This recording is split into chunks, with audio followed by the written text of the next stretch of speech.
tal? ¿Cómo están a todos? Muy buen día a toda nuestra comunidad. El día de hoy en esta sección que hemos titulado Pregúntale a Chat. ¿Por qué? Porque siempre vamos a tener la calidad de expertos como el día de hoy de Marco, que tenemos el honor de tener aquí con nosotros, y que nos expliquen desde cierta perspectiva lo que hacen, pero más allá de todo, entender la parte humana. Es por eso que el día de hoy a esta entrevista la hemos titulado Vivencias de un juez federal. Marco Antonio Pelayo Juárez, bienvenido, juez federal en materia de trabajo. No es cosa menor siempre tener esta parte de la lucha social, del derecho social en tus manos. Me parece que es la parte más sensible y más humana que podemos tener de los juzgadores. Bienvenido. ¿Qué se siente primeramente estar en este espacio? Es muy grato poder compartir con ustedes este espacio. Agradezco la oportunidad. También es un gran reto porque los juzgadores normalmente estamos detrás de un escritorio. Yo desde joven, desde adolescente, desde estudiante, tenía la inquietud de qué se sentiría platicar con un juez federal, sentarme en la mesa y escucharnos de tú a tú. Y por eso me gustaría preguntarte si a ti desde niño, desde estudiante, desde adolescente, pensaste en algún momento, yo quiero ser juez. Sí lo llegué a pensar. En mi caso, los primeros indicios están desde que era niño de primaria. En aquel entonces me gustaba mucho escuchar un programa de radio que se llamaba La Tremenda Corte. Ok. Es de origen cubano, bastante divertido, jacarandoso. En aquel entonces no sabía ni por qué, simplemente me encantaba. Fue una de las razones por las que me incliné por el estudio del derecho, porque tenía la aspiración de algún día llegar a ser un juez. Es interesante porque aparentemente nuestros sueños o nuestros sueños creativos de la infancia parece ser que se van desvaneciendo así como vamos caminando en la vida. Esto lo que nos comparte nos hace pensar que a ti aunque se escuche un poco de Disney, que se van cumpliendo las historias o nuestros deseos, ¿no? Eso es relevante y entenderlo desde tu vida. Pero aquí hay algo aún más relevante. Nos gusta siempre pensar en los individuos como parte de un entorno, de un contexto. Y saber cómo influye, porque al fin y al cabo muchos de los que nos están escuchando o nos van a escuchar podrían estar pensando en la carrera judicial. Y entonces algunos y algunas abogadas podrían estar imaginando qué se necesita, no solamente el talento y el deseo, sino de qué se necesita en mi contexto para poder llegar a donde estoy. Y aquí es donde viene la pregunta. A ti, tu contexto familiar, ¿cómo te define para llegar al día de hoy a ser juez? En el contexto familiar, en mi caso, es sui generis. Por parte de mi padre y de mi madre. No hay nadie que haya estudiado derecho. Soy el único en la Ok. familia que lo hizo. En mi caso, ¿cómo influyó el contexto familiar? El apoyo que tuve. En su momento, el tomar la decisión por sacar una ficha en la Universidad Ujú. Veracruzana, que fue donde yo estudié Derecho y soy egresado, tuvo que ver el apoyo de mi entonces madre. Para esa época mi padre ya había fallecido, solamente vivía mi madre, y es muy importante. En este marco del Día Internacional de la Mujer, ahora que lo dices, el apoyo de tu madre, definitivamente es un evento también para realzar el trabajo que hacen muchas mujeres en casa y en su medio también profesional, no solamente en casa. El día a día de un juez, regularmente yo, en lo personal, lo vinculo con un tema intelectual, ¿no? Nos imaginamos al juzgador detrás de estos libros, de estos expedientes. Alguna vez que platicaba contigo, tú me lo decías, yo me he dedicado al estudio, al escritorio, ¿no? ¿Tú cómo alimentas el lado intelectual que es tan importante, por lo menos en la vida del día a día de un juzgador? ¿Cómo lo alimentas? Desde luego que con el estudio propio de las materias del derecho, pero además también con el estudio general, tanto de la literatura como de la cultura general. No solamente el derecho, porque en, la, en el conocimiento humano hay muchas ramas. muchas de ellas inciden en el derecho. El derecho es el conjunto lo podemos entender de manera sencilla como el conjunto de reglas para la convivencia humana. Y esas reglas tienen que regular situaciones. Empezar a tocar estos temas de cómo es tu día a día como juez, ¿no? Que no es fácil, no debe ser sencillo. Tú, como un juez en materia laboral, juez federal en materia laboral, siempre nos resulta interesante preguntar de cara a cara sobre las emociones, ese vínculo entre las emociones y el juzgador. Aquí es, primero, a ti te toca estrenar un nuevo sistema de justicia laboral, ¿no? Un nuevo sistema de justicia del trabajo. La gente más joven no le parecerá extraño porque lleva poco tiempo escuchándolo y se le hará normal, pero nosotros que tenemos ya un poco de más edad en temas laborales, me parece que definitivamente ustedes como jueces en este nuevo sistema están y siguen moldeándolo. Esto es, las reglas no están por de todo escritas. Regularmente estamos acostumbrados en el gremio a decir, la corte ya lo dijo, pero aquí hay muchas cosas que la corte no ha dicho. ¿Tú cómo has ayudado a moldear el sistema? ¿Qué aportaciones crees que tú has hecho también en lo individual para que las cosas funcionen diferente? Uno de los pilares muy importantes de esta reforma laboral es el uso de la conciliación en todo momento, en todas las etapas, no solamente en la prejudicial, sino también en la etapa judicializada ante los tribunales, hasta antes de llegar a sentencia. Una alterna de concluir los asuntos, de conciliarlos y de generar no solamente un convenio o un frío acuerdo de voluntades con cláusulas, sino también una reconciliación entre las partes. Porque hay ocasiones en que en muchos casos, detrás de la causa jurídica que pesa sobre una demanda, existen emociones. Son personas y que bajo el principio de inmediación quienes ahora estamos al frente de tribunales laborales, tanto federales como estatales, en este caso de los tribunales laborales estatales, podemos ver y atender a las personas usuarias y justiciables de manera directa, cercana y humana. Eso que dices en relación a la humanización. Estábamos muy acostumbrados en el anterior sistema a que las partes no veían a quienes terminaban resolviendo sus asuntos. ¿Crees que ha cambiado en ti como juez el ver de frente a las personas a las que tú les estás diciendo el derecho, les estás dictando sus sentencias, los has escuchado a través de las audiencias, los has sentido, te has podido hasta conmover con sus historias? ¿Se ha humanizado el sistema laboral? Desde luego que sí, el contacto directo con las partes, personal, y con el calor humano que nos da la presencia, en algunos casos a una distancia por medios remotos, acercarla más que la puedan sentir y presenciar de manera directa, personal. En esa visión humana tan cercana, viene algo que al final podemos encontrarnos de vez en vez, que es la mentira, ¿no? Hemos estado acostumbrados en el sistema anterior laboral a una constante mentira procesal. Y regularmente en los foros laborales escuchamos quienes han abusado, por ejemplo, de los justificantes médicos, ¿no? Parecía ser que en las juntas anteriormente había pandemias constantemente porque todos los testigos se enfermaban, todos los absolventes se sentían mal el día de sus audiencias. Además, había doctores que veían a 3, 4 partes de diferentes juicios de manera sorprendente.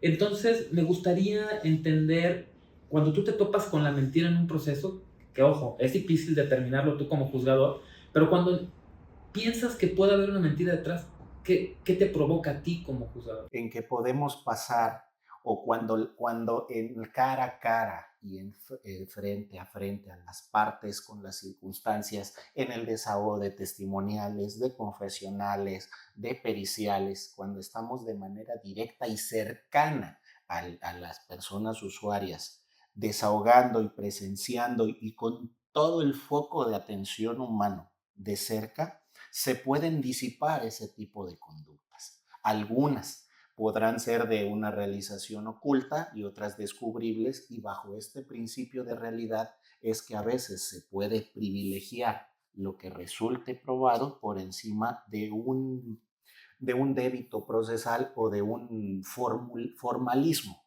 procedimental.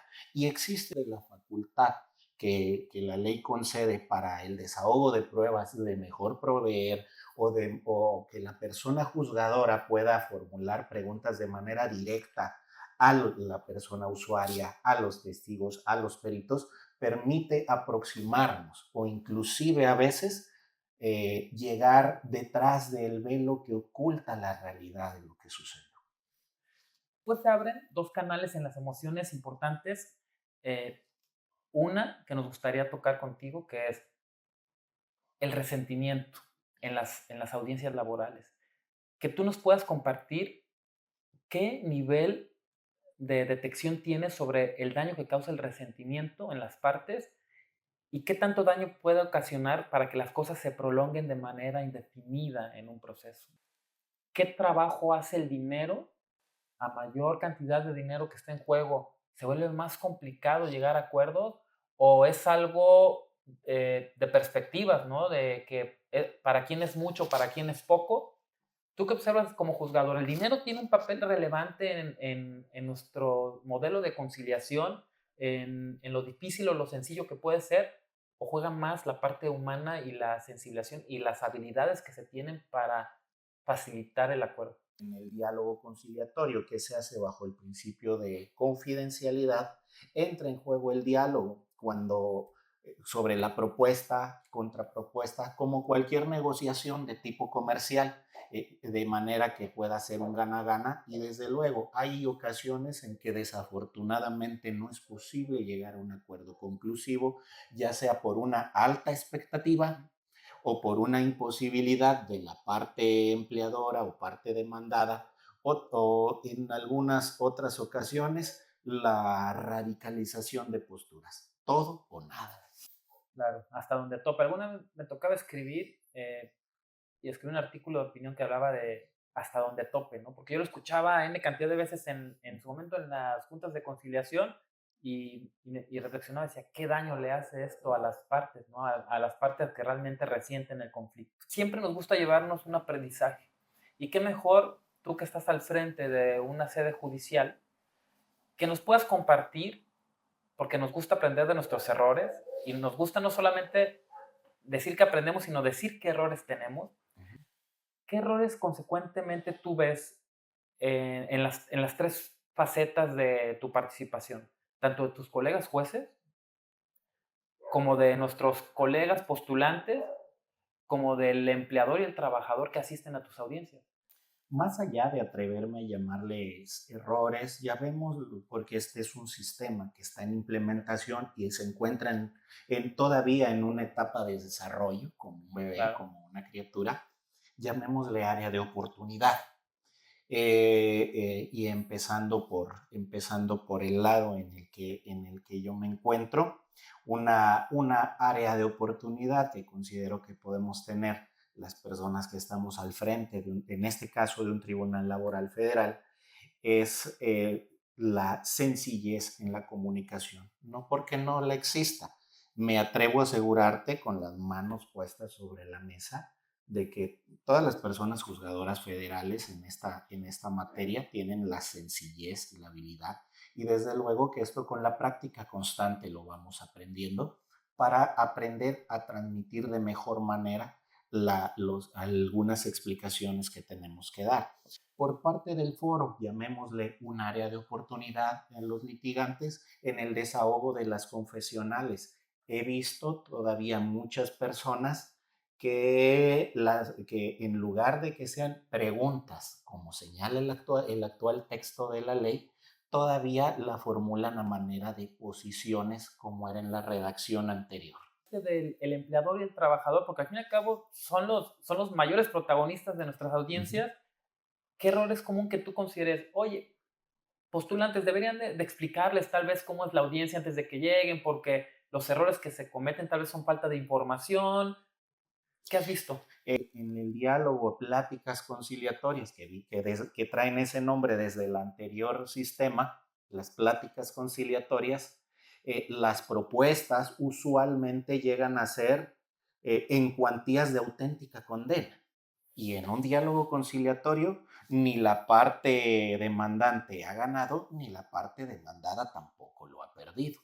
Ahí es donde se puede flexibilizar los números, de manera que sin que haya una renuncia de los derechos mínimos de la persona trabajadora, ni tampoco represente un sacrificio desmedido en el ejercicio profesional que esto representa, se pueda llegar a un punto conveniente. Estiremos la liga sin romperla. Claro, creo que esa frase nos la llevamos para generar esta construcción y después de construir, de la importancia de lo que es el diálogo en la conciliación. Ahora, siempre nos gusta invitar o hacer este espacio para nuestros invitados para entrar a nuestras preguntas sin libreto.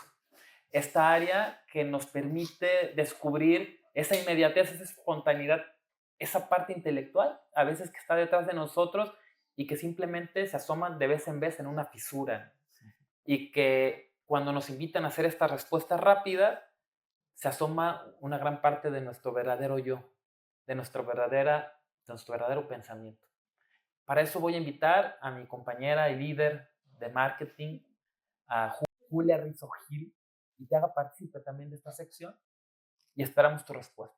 Nos vemos en unos minutos. Gracias. Son preguntas espontáneas, hay que responder sin mucho pensar.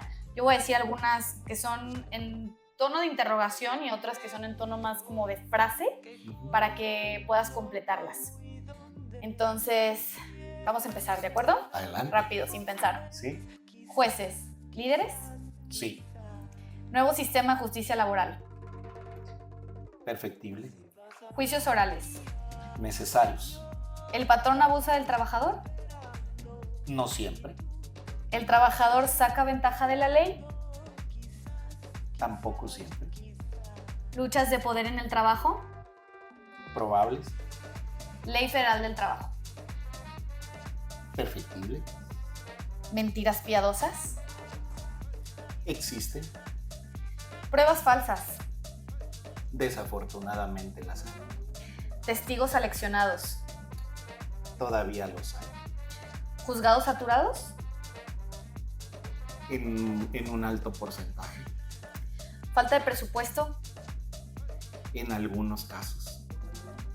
¿La conciliación es más justa?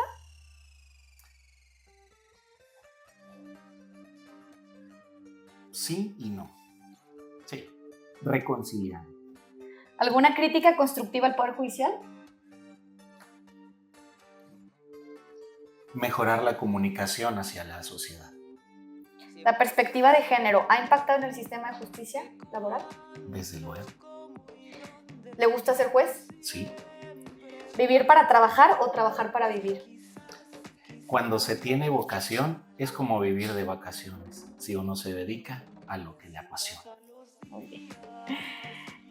¿México es justo? Sí. Tiene sus claroscuros. Ok. ¿Acceso a la justicia para todos los mexicanos? ¿Viable? ¿Existe la justicia? Sí. ¿Algún libro que le haya marcado? Los cazadores de microbios. Okay. ¿Le gusta el arte? Sí. ¿Algún género musical que prefiera? Instrumental. Instrumental. ¿Para ser juez hay que tener experiencia? Sí. 3 valores principales en un juez. Templanza, prudencia y experiencia. ¿Todo abogado puede ser juez? Es un tema de vocación. Así como hay personas que optan por la medicina, es un tema de vocación. Hemos terminado. Muchas gracias por esta sección. Ahora sí vamos a concluir. Espero que les haya gustado nuestra entrevista con las vivencias de un juez federal y nos vemos en el siguiente episodio de Pregúntale a Chat.